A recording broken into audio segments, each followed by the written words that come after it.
अस्सलाम वालेकुम दोस्तों, मेरा नाम doctor Umar and I am most physiotherapist. हम डिस्कस कर रहे थे बेसिकली जो बेड मोबिलिटी एक्सरसाइज है। पहले हमने देखा सुपाइन से हम प्रो में कैसे जाते हैं, फिर हमने देखा सुपाइन से साइड लाइन में कैसे जाता है, फिर हमने देखा सुपाइन से सिटिंग में कैसे जाता है। अब कोई पेशेंट सिटिंग में चला गया है, स्ट्रोक का पेशेंट है वो, अब आप अक्सर आपने देखा होगा कि उसको सिटिंग में ना मसला आ रहा होता है। क्या मसला आ रहा होता है? यानी कि अगर फॉर एग्जाम्पल मैं स्ट्रोक का पेशेंट हूँ और मुझे राइट साइड स्ट्रोक हुआ है, तो क्या होगा कि अमूमन ऐसा होता है कि पेशेंट या तो अगर वो बैठता है तो या तो इस तरफ गिर रहा होता है या फिर इस तरफ गिर रहा होता है या फिर ऐसे पीछे की तरफ गिर रहा होता है। अगर वो किसी बेड पर या फिर किसी काउच वगैरह पर बैठा है, ठीक है, या फिर फ्रंट की आगे की तरफ भी गिर रहा होता है। अब इसकी वजूहात क्या हैं वो हम डिस्कस करेंगे। सबसे पहली वजह ये है कि फॉर एग्जांपल अगर ये मेरा राइट साइड स्ट्रोक है, तो अगर मैं इस तरफ गिर रहा हूँ तो इसका मतलब ये है कि मेरी इस तरफ की जो हैंड है या फुट है वो बहुत ज़्यादा वीक है, जिसकी वजह से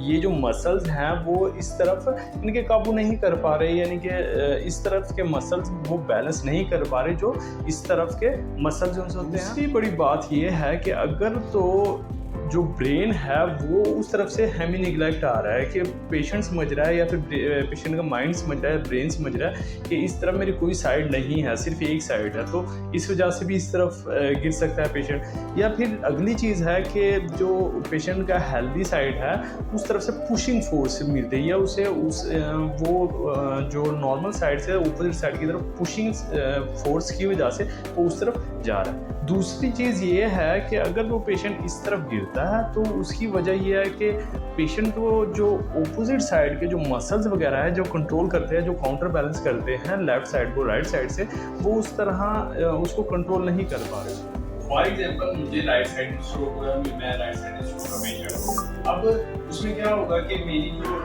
लेग और हैंड है वो वीक होगा। अब नॉर्मल सीटिंग बैलेंस के लिए पेशेंट को क्या चाहिए? उसको चाहिए कि लेग उसी किसी हार्ड सरफेस पे या किसी चीज के ऊपर ऐसे बैलेंस हो। जब पेशेंट बैलेंस होगा, ठीक है, तो वो अपने आप को इधर उधर गिरने से बचाएगा।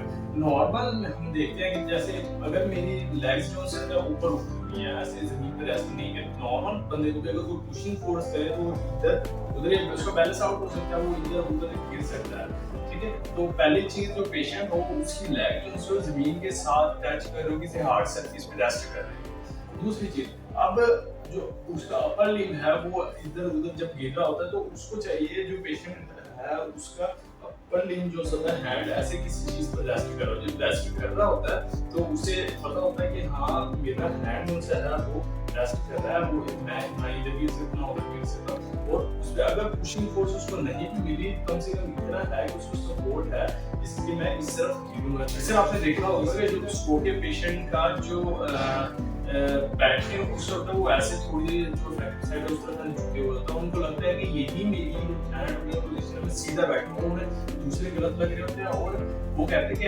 मैं सेफ पोजीशन में बैठूं। तो आप उसके लिए आप क्या करें? यानी कि अगर पेशेंट ऐसे बैठा हो, उसका अपर लिम्ब और लोअर लिम्ब में रेस्ट कर रहा है, तो आपको चाहिए कि पेशेंट की ऐसे कमर को ऐसे सीधा रखें, ठीक है। और तीसरा, अगर थेरेपिस्ट वगैरह ये पोजीशन वगैरह मेंटेन कर रहा है, उसको बैलेंस वगैरह का हाथ कर रहा है, तो उसे चाहिए कि पेशेंट के हाथ के ऊपर बैठे और उसकी जो लेग है वो ऐसे पेशेंट की लेग के ऊपर रेस्ट करे। और इससे क्या होगा कि पेशेंट जो सा है उसके हैंड पे भी प्रेशर आएगा, लेग पे प्रेशर आएगा और उससे सिग्नल जाएगा ब्रेन को कि हाँ मेरे जो बॉडी है उस पर हैंड और जो फुट है उस पर प्रेशर आ रहा है और मैं बैलेंस होगा। तीसरी, ऐसे पेशेंट को चाहिए कि अपनी जो बैक है उसको मैक्सिमम एक्सटेंशन में रखें। अब मजीद इस चीज को स्ट्रॉन्ग करने के लिए जैसे कि पेशेंट को चाहिए कि इस तरफ से जैसे कोई चीज ऐसे ले ले, जिस तरह अगर कोई पानी का ग्लास वगैरह लेना है पेशेंट ने ऐसे ले सकता है, वो जो अपनी नॉर्मल साइड है उससे फ्रंट से पेशेंट हो सकता है कि पानी का ग्लास ले सकता है, पेशेंट को साइन वगैरह कर सकता है किसी पेपर के ऊपर अपनी नॉर्मल साइड से।